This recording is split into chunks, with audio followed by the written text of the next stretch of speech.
हाँ ना ना इंशाल्लाह ये समोसा फ्री इंशाल्लाह चोर चोर चोर चोर चोर चोर चोर चोर आओ हीअं अड़े घोड़ा ॾे आणो मोटरसाइकिल जाऊं पंधि आऊं थाने ते थो वञा हींअर हींअर वञी रिपोर्ट लिखायां ताज़ी ताज़ी हल वञा थो थाने ते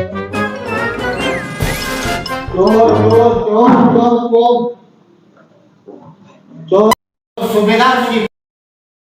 चोर के जलोती हल बाबा चोर अरे सूबेदार जो लगा ये इच्छा है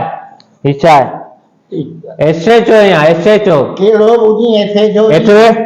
एक पसंद है कुर्सी दे रहा क्या है मतलब चोरी थी वई आहे मुंहिंजी मोबाइल ते ॻाल्हाईंदो न ॿ ॼणा आया मोटरसाइकिल वाला कहिड़ा मोबाइल पर हीअं रवाना थिया आहिनि महिरबानी करे मोबाइल वठी छॾियो केॾी महिल ॾियो आहे हींअर 10-15 मिंट थिया आहिनि 24 कलाकनि खां पोइ रिपोर्ट थींदी आहे न ख़बर अथई न 24 कलाकनि में भले उहो विकिणी छॾे रिपोर्ट लिखो मुंहिंजी रिपोर्ट लिख नालो नालो जावेद दर्श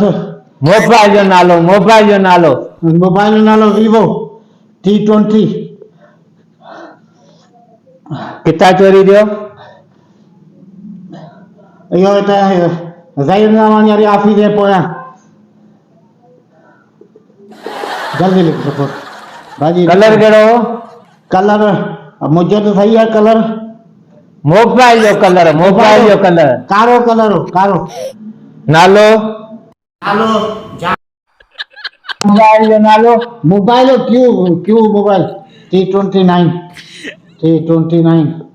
हाँ टाइम ॿुधाए कहिड़े टाइम ते थियो टाइम कहिड़ो थियो आहे या टाइम घड़ी कोन्हे मूंखे ख़बर कोन्हे बसि 10-15 मिंट छॾे 24 कलाकनि खां पोइ ईंदा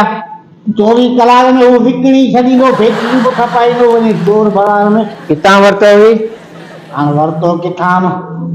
अलाए माई वारी वठी आई मूंखे ख़बर कोन्हे किथां वठी आई पर मोबाइल मुंहिंजो कढी विया महिरबानी करे बेनज़ीर जा पैसा मिलिया न माई वारी उती वठी आई माई जो नालो माई जो अरे माई जो कहिड़ो कमाए आऊं धनी पाण आयो रिपोर्ट पे लिख रहा है ना तो अरे घोड़ा अरे लिख धन्याणी उन पीउ जो नालो खमू रहंदा किथे आहियो राधा कीअं आहियूं कुमार पाड़ो सही ॿुधा सेठी छो पियो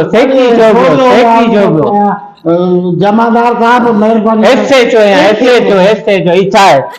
ये फुल वो ऐसे चो है अरे इन्हें का बदो छाजे लाइ ॿधो आऊं रिपोर्ट लिखाइण आयो घोड़ा ॾे हाणे इहो ॿुधाए इज़त मां ॿुधा सही ॿुधा असांजा टाइम कोन्हे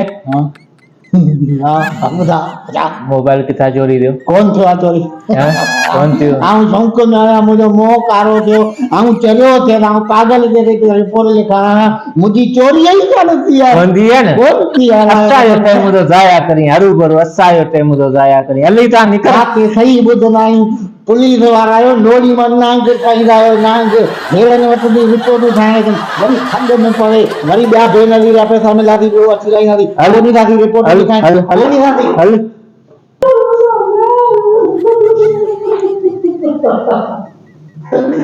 नहीं मान तो कभी कोई खाने में बुढ़ा में तो नहीं